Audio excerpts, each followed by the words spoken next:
Located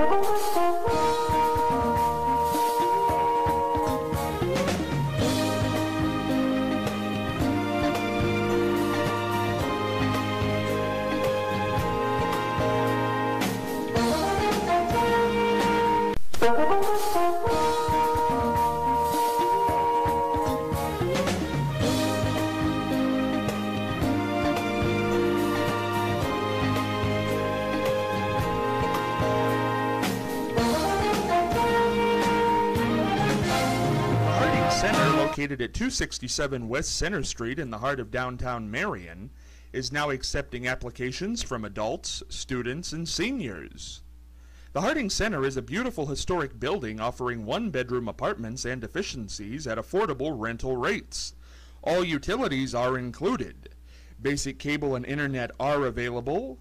The Harding Center is equipped with an on-site laundry facility for its residents. The property is located on the Marion City Transit bus line, and off-street parking is available. The Harding Center is managed by Starfish Building, LLC, Lois J. Fisher and Associates.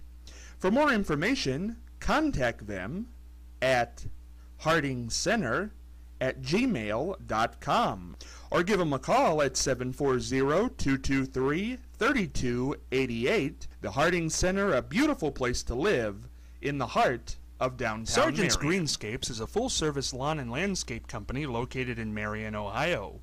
We specialize in making your home a beautiful place to enjoy your time. Fall is here, and that means the leaves are falling. This year, let Sarge and the troops clean up that mess for you. We have the equipment and strong backs to handle any amount of leaves you may have. So sit back, relax, and let us take care of everything. Mention that you heard about us on Scott Spears Now and receive 5% off any service. Also, ask about our senior citizen and veterans discounts. From landscaping to lawn care, mowing to leaf removal, Sarge and the troops can give you an outdoors to make your country proud. Find us on Facebook or call 740-751-5207. This is Scott Spears, and today I'm joined by a real wrestling legend. He's faced the likes of Hulk Hogan, Bruno Sammartino, and just about anybody else you can think of. He is a 2005 WWE Hall of Famer, the most famous Russian character in the history of professional wrestling. He is Nikolai Volkoff. Mr. Volkoff, so proud to be with you today. Thank you very much. Glad to be here.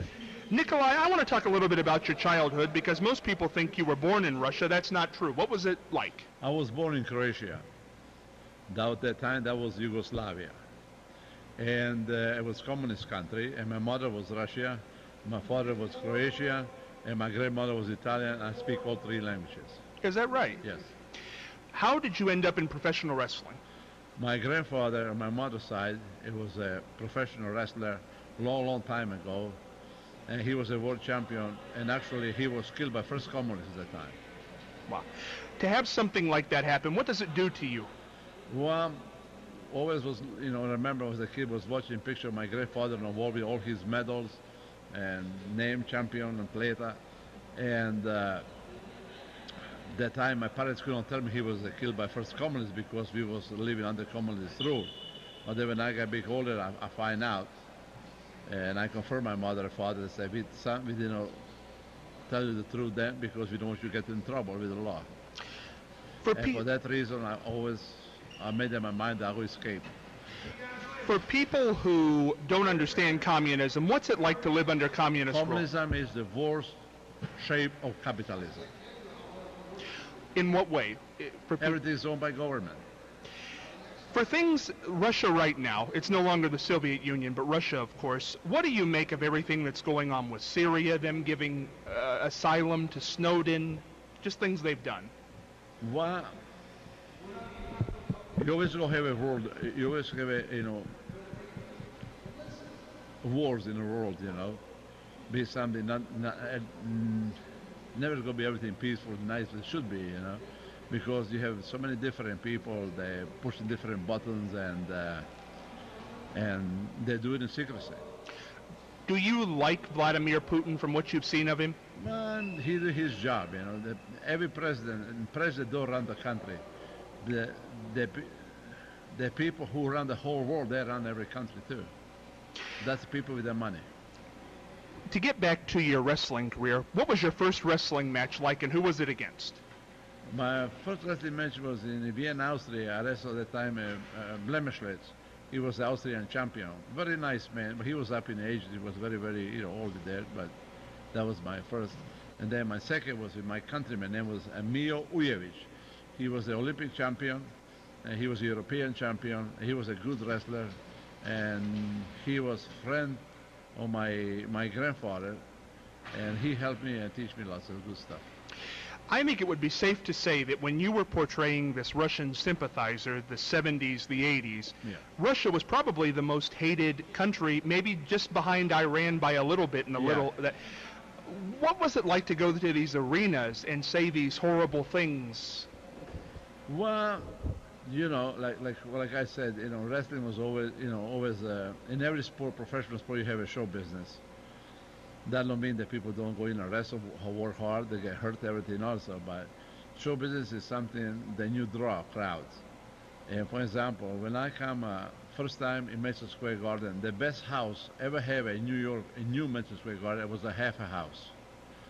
That was Bruno Sammartino and Ivan Koloff. When I come wrestle Bruno Sammartino, we sold it out. That's the difference.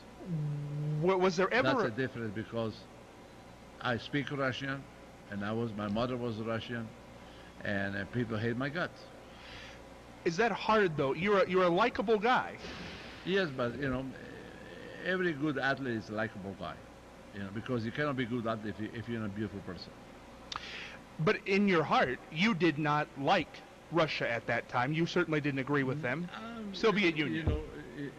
I know that in Russia you have lots of good people, but they don't like their politics, But what can you do, You were in the ring not only with the greatest wrestler probably of the 60s and 70s, Bruno Sammartino, but you were in the cartoon, Yes. rock and wrestling, Oh, yeah. and in the ring with Hulk Hogan, probably the biggest Yeah. star of the 80s. What was that like?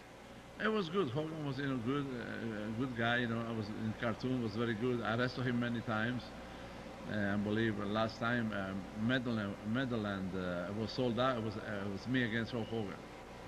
Your career went on with the WWF, won tag team titles with the Iron Sheik. Do you have a favorite memory of the Sheik? Oh yeah, Sheik was a good friend. Sheik is a person that have a big heart. And he was Olympic champion, and he was a good athlete at one time. But coming here with the wrong company and everything else, so he started a little bit, drinking. I was allergic to alcohol, so I never drank, thank God. And but as a friends, as a person, we all get along together. So many are dead, Nikolai. So many so young in your Oh, business. yeah. Some people never died before. Well, that's true, but it seems to be, unfortunately, in professional wrestling, a lot more. It's not really more than professional than any other sport, because professional you hear more, because of television, internet, if somebody die, you hear the next day. Before people would die, you never know they die. So you don't feel that there maybe is a problem with wrestling, with the drugs and the steroids? No, I don't think so. Today, Vince McMahon, is a very good businessman, very good man. He tests all his guys. So in WWF now is drug-free. Nikolai, I heard a story, and I think it was in Freddie Blassie's book, your manager, Class C Freddie Blassie, that you helped to reunite him with Yes. his daughter. Tell me about that. When I was wrestling in St. Louis, that's the town of Freddie Blassie was from, this young girl came to me. She was like 35 years old, beautiful girl. And she asked me if Freddie Blassie could be with me. He was my manager. I said, no, he don't come. And I didn't pay attention, but she started crying. So I asked her, why are you crying? She said, Freddie Blassie is my father. Oh. I did not speak to him. She never speak to him because he had a very bad divorce, but she was probably less than a year old. I said, honey, just give me your phone number. I guarantee you I'll make sure he call you. So she did give me her phone number, and as soon as I saw Fred Blassie, I said, Fred Blassie, this girl wants you to call her. She said she's your daughter. And I give him the name, and he said, yes, she's my daughter. So he was hesitant to call her. I said, come on, grab the phone and call her. And he grabbed the phone and started calling her, and in the room was lots of other people. And I see pretty soon air on his eyes coming out. And I said, okay, everybody leave the room. And then after he speak to his daughter, I said, "Did you talk to his son?" He said, "No." So I called his daughter back, get a phone number. So he called his son. He talked to all three kids. Why do you think Fred, who most people say is a lovable, likable guy, Yeah. just didn't have that relationship? Well, you know, life is, you never know. You know, sometimes, who knows, something happened, you know. It could not be even your fault or nobody's fault. You know, it just happens. Two things I want to touch on, Nikolai, before we get out of here is in 1994 you returned to the WWE after a little bit of a hiatus Yeah. and did a program with Million Dollar Man, Ted Yeah. DiBiase, in which you came on television and said you'd lost all your money in bad investments. People were never sure, was that a shoot or was that reality? What was that? A little bit of both. It was true. A little bit of both, yeah. When the idea was approached, you're a proud man, to put the cents on and property of $1 million. Did you have a problem with that? That's a show business. Never had a problem with No. it. Was it your favorite angle? No, I bet not. no, When it ended, were you happy? no. Yeah, yes, no, because it ended when I could wrestle against DiBiase, yes, but he couldn't wrestle no more. Right. That was the next. When you left the wrestling world, not totally, but you still do independent shows, you ran for office, 2006, Yes, in Baltimore. What office did you run for? for House of Delegate. You did not win. Why did you run? I ran just to get another guys off, and took some votes away from him, and I did a good job. That's why I did. Would you run again? I don't know. Well, politics is, I think is, you never know. I don't say you never know, but politics is too many things that I don't like in politics. I don't say they're all bad. They have lots of good, nice, beautiful people, you know, but I find out politics is very, very different. Like if you say lie about your opponent, they call him throwing mud. Did you? He say lie about you, you cannot sue them. What was the worst thing somebody said about you? Because you're a very public man. Not that much, not that much. They said I hate America. Really? Yeah, the people who said they were stupid. Very simple. They didn't understand that, and I don't blame them. Do you think people believed it? Do you think it hurt you in the election? Not that much, not that much, because I have lots of people that work for me. A guy who was with you for a long, long time, Jesse Ventura, could be running for president. He's tossing it I around. hope he does. You do? Yes, I hope he does. If Jesse's watching this, he's been on this show before. What would you say to Jesse right now? So Jesse, go for it, because the only guy that can save this country today. This country has been in worse shape ever since I've been here now for 43 years. If you become president, I believe you can bring it. You are the only person who can bring it up. You, Jesse Ventura, I believe the big time wise, the only two big time wrestlers to ever run for office. Would you run as his vice president? I love to, but I believe he can find somebody better than me. No, I don't know about that, Nikolai. I think you should get the call. In the end, what's the highlight of your career? Well, to stay healthy. Because today, you can see, in my opinion, you can have everything. If you don't have your health, you don't have nothing. What was the low? Huh? What was the low point of your career? Well, when I retired from wrestling in 96, I started work for Baltimore County, and I was 345 pounds, and I was always healthy, but at that time I didn't wrestle every day, and my blood pressure started going up, and I was taking 6 medication for blood pressure, and I looked side effects. I told my doctor, I said, Doc, these side effects will kill me before my blood pressure. And he could not help me. Then I find, but actually I was watching television and I saw that Deepak Chopra, Indian doctor who practiced Ayurvedic medicine, and he talking Ayurvedic medicine cure every disease, just diet and massage. So I have a hard time to find an Ayurvedic doctor in the United States, but I was lucky I found one. And when I saw him, I said, Doc, I tried to go away from medication for my blood pressure. How you can help me to cure my blood pressure? He said, no problem. I said, but I've been on a vegetarian diet now for 2 months. I don't eat chicken, fish, or meat, any kind of meat, and I still cannot lose weight. In 2 months, I actually gained 4 pounds. He put me on a diet when I can eat chicken and fish, and the first month I lost 60 pounds, I lost my blood pressure. 60 pounds. 60 pounds, yeah. Just chicken and fish. yes. No breading, obviously. No, no bread. No bread. No even apples on beginning. Didn't you get tired of that? No, Oh, because it makes me feel better. it's amazing. 60 pounds in a month. Nikolai, you're going to live a long life. I can tell you're a healthy, healthy man. What are you going to do with the rest of your life? What would you like to do? Well, I like to be happy, you know, and help other people to be healthy and happy. As I said when we started this interview, without question, the most popular, well-known Russian portrayed character in the history of wrestling. How do you want to be remembered years from now? They're going to remember you because that is. Well, they can remember every day where they feel like it. You know, I just wish all the people, you know, good luck and God bless them. You know, especially this country, we have a rough time now, and I hope everybody doing good. You know, so I have to remember I was just here, you know, passing through. We all do, you know. Nikolai, your most famous bit was singing the Russian national anthem. Yeah. How did that come about? Well, when I was wrestling down in Mid-South, the time promoter was Bill Watts, called Mid-South Wrestling, and he got the idea that if I would get Russian national anthem tape, you know, before the match, I would really wake up those people. Because Southern people, that was really, they didn't like Russia. And we did, and it was great. And I have a big match with Magnum PA for the Southern belt. As a matter of fact, I beat them for the belt that night, and they forgot the tape.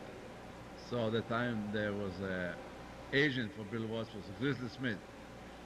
Most people know me as Jake, the Snake father. He was a beautiful person, and he said, Nikolai, I don't get paid tonight. I said, why? Because I forgot your tape. I said, Grizzly, don't worry. I have something better than tape. He said, what? I said, I go sing it. So during the matches, when the match started, they announced, ladies and gentlemen, Nikolai apologized that you were not able to hear Russian tape or Russian Roland because Junkyard Dog stole it. And people were so happy. They were screaming, they was happy and everything else. But however, Nikolai wants you to all stand up because he will sing Russian national anthem. And when I start singing, there was so much noise and hate in a building. That was the first time I ever get scared on a ring. Really? Yeah, because I thought the whole building would fall down. Nikolai, you're a class act. I can't thank you enough for doing this interview, and I'm going to impose on you one more time. I know you did it for the fans tonight at the wrestling show, but no better way to end this program than you doing it for us one more time. What will you all please rise for the Russian national anthem? Союзных живых республик свободных, платила навеки великая Русь, да спрашивая сводные воли народу, дыни могучий Советский Союз. До свидания, товарищи. Thank you, Nikolai. Okay, welcome.